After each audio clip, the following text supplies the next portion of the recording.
Hello and welcome to What's Carol Cooking. Well, we're having some friends round for dinner tomorrow night, and I thought I love lamb, so I thought, how about I make a lamb curry, because I love curry too. Now it is pretty hot outside, so I'm actually having a little gin while I'm cooking. Oh, that is so good. Nice and refreshing. And we're going to cook the lamb curry today so that it can blend and the flavors can blend, and then tomorrow I will put the potatoes in probably a couple of hours before our friends arrive so that that can cook beautifully, because if I put the potatoes in today it will be too soft by tomorrow and it'll be a bit mushy, and I don't really like mushy potatoes in my curry. So the first thing I'm going to do is I'm going to take you through the ingredients, because then we have to move to the stove and put everything in together. So this is where your creativity can come into play. I know I've got a recipe in my cookbook, What's Carol's Kitchen Capers, but this is really a recipe that I just sort of throw together whenever I make it. So it's a little bit different every single time, but the flavors are good, it's spicy and delicious. So firstly, we've got 2 brown onions chopped. So because I'm cooking for 6 people, I sort of do a little bit more in the ingredients than I normally would. So roughly chopped the brown onions. I've got some garlic. I've done 4 cloves of garlic, roughly chopped. And this is about a 3 centimeters of fresh ginger. And when I was chopping it up, it smells so good because it's really fresh, and that's roughly chopped. And then of course, cannot have curry without some beautiful chilies. These are bird's eye chilies, and I've chopped them up. I've just sliced them for this recipe, and I've used about 4 of them. I also have some chili on the side in case anybody else wants to add some extra heat. Then I've washed the lamb and I've cut them up. So I've got 2 types of lamb. I've got pieces of lamb, and then I've also got a chop because I really like having the bone in the meat. It adds extra flavor and obviously a little bit of fat, which is always good. Then we've got olive oil that we'll put in, and now I'm going to put the spices together. So I've got some curry powder, and as I said, I just sort of throw it together. So I think I'll do probably about 3 heaped tablespoons of curry powder. This is just the regular. You can obviously get a little bit more. You can get the very hot, but I'll just do regular for today. This is some turmeric. So I'll put in a tablespoon of turmeric, and that's a bit much, but anyway, it's okay. It's all good.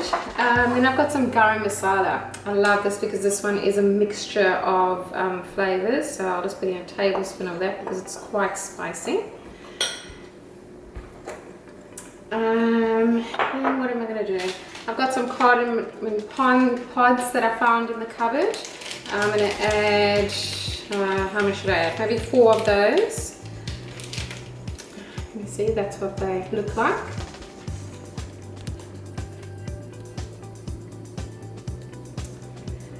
And we'll put that in, 4 cardamom pods. I've got some bay leaves, and that's what a bay leaf looks like. I'm going to put 1, 2, 3, and I have to remember that I've got 3 in there so I can see it all. What's this? I've got some ground coriander. I will only put in a teaspoon of that. Actually, maybe I'll make 2. Get it out. Oops, there we go. And finally, I've got some ground cumin, which I know is quite unusual to put into a curry, but I love the flavor and I love the smell. So I'm just going to, might as well finish that. There we go. And so now I'm going to put some salt in. I'll just pour some salt. Now I generally don't cook with a lot of salt, so usually I have to have salt on the table so people can add salt to their food. And that's what it looks like. So that's my own little curry spice mix that I've put together. So really, you know, be creative, see what's in your cupboard, and try new things and different things. You really can't go wrong. It's all delicious things put together. So I'm turning the stove on to medium heat, and I'm going to add some olive oil into the pan. This is probably about 2 to 3 tablespoons of olive oil. Just want enough in there to coat the bottom, but also to ensure that everything is able to cook. I'm just going to let that heat up a little bit before we put in our onion, garlic and ginger. So now olive oil has been heated. Put in the 2 brown onions which are roughly chopped. Give that a stir. I'm going to add the garlic which is roughly chopped as well. And add the ginger. Give that a stir, and we're going to let that cook for about 5 minutes until the onion is translucent and the ginger and the garlic has been cooked.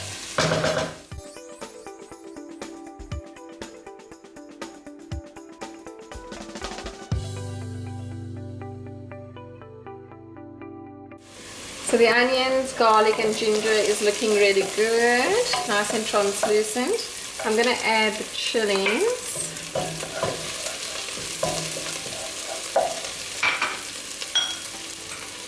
I'm going to add the spices. Give that a stir. Now don't worry, it won't burn. It's soaking up all the oil. We'll just let that cook for a few seconds. Oh, smells so good. Smells amazing. You smell all the curry flavors coming through. All right, so now I'm going to add all the lamb.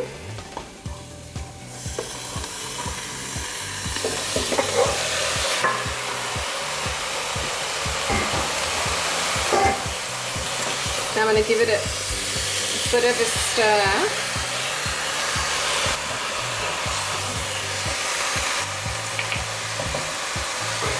And then I'm going to add water. So I've got 2 cups of water in here. Perfect. And we'll just move that around.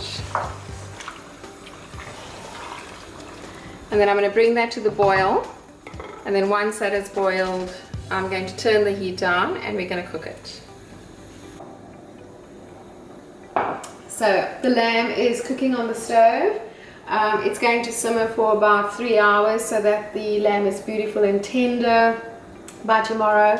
Once the lamb's finished cooking, I'm going to let it cool down and then put it into the fridge overnight so that it's safe. Now I do recommend that you have some accompaniments with the lamb curry, and you could do yellow rice with raisins, the sambals and green chutney. All of those recipes can be found in my cookbook, Carol's Kitchen Capers.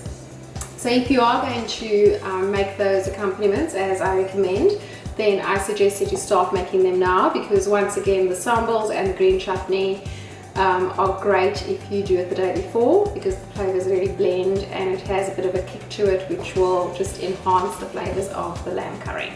So see you tomorrow. Hello again. So the lamb curry has been in the fridge. I took it out about an hour ago so that I can get it to room temperature, and I popped it onto the stove and it is heating up now. So if you were not going to make it the day before, you can make it on the day. It's going to be perfectly delicious. All you would do is, after you've had it simmering for about 2 to 3 hours, or even an hour, it totally depends on what you want to do.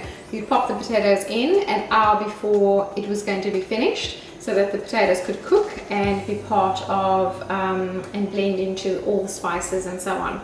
So next I'm going to peel these potatoes and cut them up, and then we're going to pop it into the pot and cook it.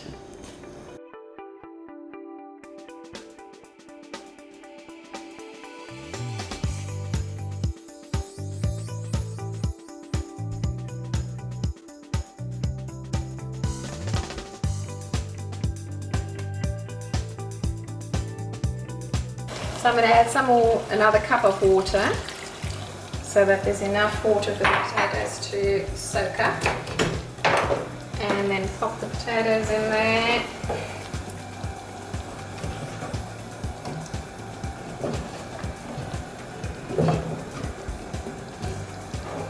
Now I've used 1 potato per person, which should be enough.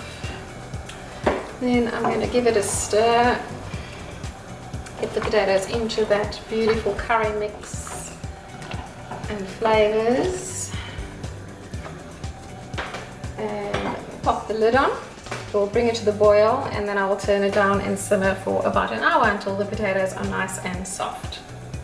So the lamb is cooked for about an hour and the potatoes are beautiful and soft, as you can see, just perfect. And so I'll be dishing this up later into a serving dish and serving it with the accompaniments that I mentioned earlier. So I hope that my friends are going to enjoy this meal that I've cooked for them, and I hope that you enjoy it too when you try it. So please remember to like and subscribe, and see you next time. Thanks for watching.